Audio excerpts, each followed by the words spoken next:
Mun on ehkäpä helpompi kuvata vähän se, minkä näköistä täällä on. Tuossa on parkkipaikka. Sitten siellä on, sen takana on rakennus, missä on huoltotilat, voi turistit käydä sit vessassa. Ja tuolla. Tossa toi rakennus.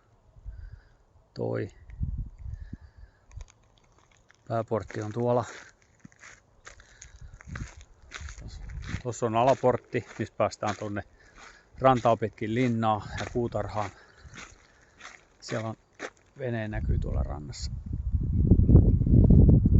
Mitä on valtion alue. Tuolla on huoltorakennuksia, noita vanhoja punamulalla maalattuja.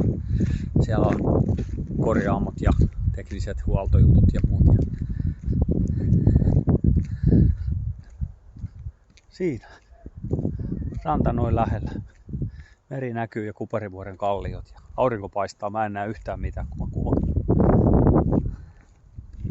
Nyt mä näen vähän paremmin. Siinä on Kyläranta, toi laituri, missä munkin vene oli joskus. Ja siitä oikealle on hiekkaranta. Äsken siellä näkyy olevan uimareitakin. Tuolla on toisella puolen kaupungin Kuparivuoren kalliot. Ihmiset käyvät ottamassa aurinkoon, ne on aika korkeat. Kävellä eteenpäin, niin siellä rupeaa näkyy noita huviloita, rantakatu. Vastarannalla on vanha kaupunki, rupeaa näkymään. Toi välimatka on tossa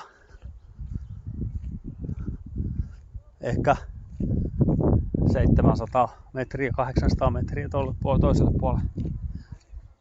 Tuolla näkyy kaupunki. Nyt mä en näe taas hirveästi, mä zoomaan, niin siellä näkyy vanha kaupunki ja kaivohuone näkyy tossa, mihin mä zoomaan lähemmäksi. Niin kaivohuone on tommonen pitkä, missä on tommosia ikkunoita paljon. Sillain.